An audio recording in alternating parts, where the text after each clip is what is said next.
दोस्तों, एक चुप्पी ने पत्थर दिलों को हिला दिया, अस रह पार चला दिया, जहां कभी ना जाना था। एक छोटे से शहर में, जहां गलियां संकरी थी और घरों की दीवारें पुरानी कहानियां सुनाती थी, रहता था आरव। आरव एक साधारण सॉफ्टवेयर इंजीनियर था, जो दिन भर कंप्यूटर की स्क्रीन के सामने बैठकर कोड लिखता और रात को किताबों में खो जाता।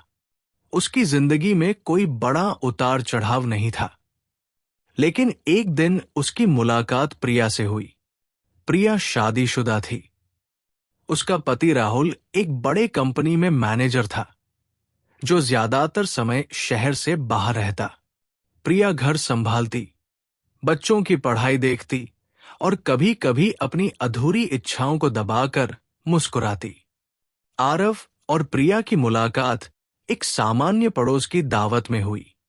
प्रिया की हंसी में एक अनोखी मिठास थी, जो आरव को छू गई। वे बातें करने लगे।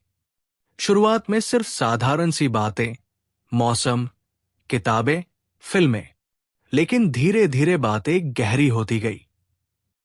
प्रिया को आरव की सुनने की आदत पसंद आने लगी। आरव हर बात पर ध्यान से सुनता, सलाह देता और कभी कभी चुप रहकर उसे सोचने का मौका देता। प्रिया को लगता कि आरव उसके मन की बातें समझ जाता है, बिना कहे। लेकिन आरव के मन में एक संघर्ष चल रहा था। वो जानता था कि प्रिया शादीशुदा है। उसने खुद को याद दिलाया कि ये रिश्ता सिर्फ दोस्ती तक सीमित रखना चाहिए। फिर भी प्रिया के मैसेजेस का इंतजार उसे अच्छा लगता। प्रिया भी दिन भर घर के कामों के बीच आरव के साथ चैट करती। वो बताती कि पति के साथ सब ठीक है, लेकिन अंदर कहीं खालीपन है। आरव चुपचाप सुनता और कभी कभी जवाब देता, सब ठीक हो जाएगा। एक दिन प्रिया ने एक लंबा मैसेज भेजा। उसमें उसने अपनी जिंदगी की छोटी छोटी शिकायतें लिखी। पति का व्यस्त होना, बच्चों की जिद और अपनी खोई हुई आजादी। आरव ने पढ़ा, लेकिन जवाब नहीं दिया। वो सोच रहा था कि शायद ये सही नहीं है। अगले दिन भी चुप।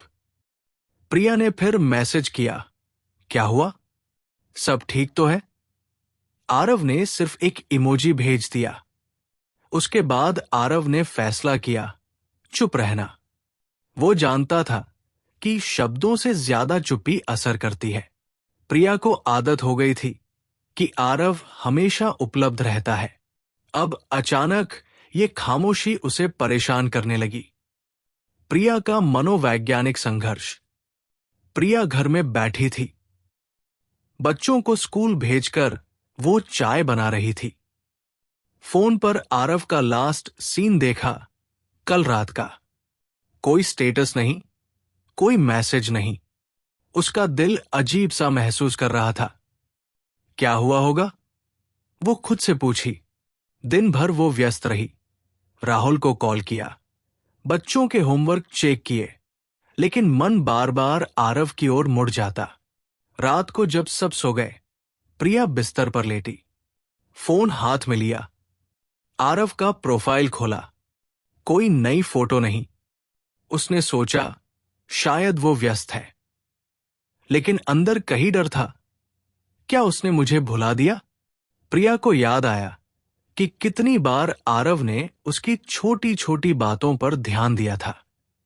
अब ये चुप्पी जैसे उसके अहंकार को चोट पहुंचा रही थी। अगले कुछ दिनों में प्रिया ने कई बार मैसेज करने की कोशिश की। हाय, कैसे हो? कुछ खास नहीं। लेकिन आरव का जवाब सिर्फ छोटा या देर से आता, कभी नहीं। प्रिया को लगने लगा कि उसकी उपस्थिति आरव के लिए अब जरूरी नहीं रही। वो खुद को समझाती, मैं शादीशुदा हूं, ये ठीक नहीं। लेकिन रातों की नींद उड़ गई थी। वो सोचती, क्या मैंने कुछ गलत कह दिया? आरव की तरफ से ये चुप्पी जानबूझकर थी। वो स्टोइक फिलॉसफी पढ़ता था, मार्कस ऑरेलियस की किताबें। उसने सीखा था कि साइलेंस पावर है। जब तुम बोलते हो तो दूसरे कंट्रोल में रहते हैं, लेकिन जब चुप रहते हो तो उनका मन तुम्हारे इर्द गिर्द घूमने लगता है। आरव ने खुद को संभाला। वो जिम जाता, काम पर फोकस करता और अपनी जिंदगी जीता। लेकिन प्रिया के मन में तूफान मच रहा था। चुप्पी का जादू। हफ्ते बीत गए। प्रिया अब रोज आरव के सोशल मीडिया पर चेक करती। कोई नई पोस्ट, कोई स्टोरी। एक दिन आरव ने एक किताब की फोटो डाली, स्टोइसिज्म फॉर लाइफ। प्रिया ने पढ़ा और सोचा, क्या वो बदल रहा है? उसकी जिज्ञासा बढ़ती गई। वो खुद को रोक नहीं पा रही थी। एक शाम वो पार्क में घूमने गई, जहां पहले वे कभी मिले थे। वहां बैठकर वो यादें ताजा करती। राहुल घर आया तो प्रिया सामान्य दिखने की कोशिश करती, लेकिन उसकी आंखें थकी हुई थी। राहुल ने पूछा, क्या बात है?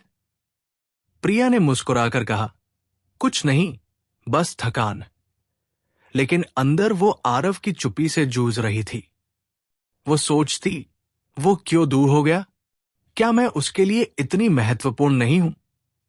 आरव की चुप्पी ने प्रिया के मन की 3 परतों को छू लिया। ऊपरी परत जहां वो खुद को मजबूत दिखाती, मध्य परत जहां सब ठीक बताती, और गहरी परत जहां इच्छाएं दबी हुई थी। चुप्पी ने उस गहरी परत को हिला दिया। प्रिया अब सपनों में भी आरव को देखती। वो सोचती कि आरव शायद किसी और के साथ खुश है। ये डर उसे और ज्यादा खींचने लगा। कहानी का विकास। आरव ने एक दिन ऑफिस से लौटते हुए प्रिया को दूर से देखा। प्रिया बाजार जा रही थी। उसने नजरें मिलाई, लेकिन मुस्कुराया नहीं। बस सिर हिलाया और आगे बढ़ गया। प्रिया का दिल धड़क उठा। वो घर लौटी तो बेचैनी बढ़ गई। उस रात उसने आरव को कॉल करने की हिम्मत की, लेकिन काट दिया। नहीं, मैं क्या कर रही हूं? आरव अपनी डायरी में लिखता, silence is the best response. जब तुम चुप रहते हो तो दूसरे अपनी कहानी खुद लिखते हैं। वो जानता था कि प्रिया अब उसकी चुप्पी में खो गई है। धीरे धीरे प्रिया के व्यवहार में बदलाव आया। वो ज्यादा समय अकेले बिताने लगी। किताबें पढ़ने लगी जो आरव ने कभी सुझाई थी। वो खुद को बेहतर बनाने की कोशिश करती, जैसे आरव की चुप्पी ने उसे आईना दिखा दिया हो। राहुल को भी लगा कि प्रिया कुछ सोच में है, लेकिन वो समझ नहीं पाया। 1 महीने बाद प्रिया ने आरव को एक लंबा मैसेज भेजा, मैं जानती हूं कि तुम दूर हो गए हो, लेकिन तुम्हारी चुप्पी ने मुझे बहुत कुछ सिखाया। मैं अपनी जिंदगी में क्या चाहती हूं, अब समझ आई। धन्यवाद। आरव ने पढ़ा, मुस्कुराया, लेकिन जवाब नहीं दिया। उसकी चुप्पी अब भी जारी थी। गहराई में उतरना। कहानी यही खत्म नहीं होती। प्रिया की जिंदगी में ये चुप्पी एक टर्निंग पॉइंट बन गई। वो अपने पति के साथ ज्यादा समय बिताने लगी, बच्चों के साथ क्वालिटी टाइम। लेकिन अंदर कहीं आरव की याद रहती। वो समझ गई कि असली आकर्षण शब्दों में नहीं, बल्कि रहस्य में होता है। आरव की खामोशी ने उसे अपना महत्व एहसास कराया। आरव ने भी सीखा कि स्टोइक सिद्धांतों से रिश्तों को संभाला जा सकता है। वो आगे बढ़ गया, नई जिंदगी की ओर। लेकिन प्रिया के मन में वो हमेशा एक पजल की तरह रह गया, जिसका जवाब कभी मिला ही नहीं। समापन।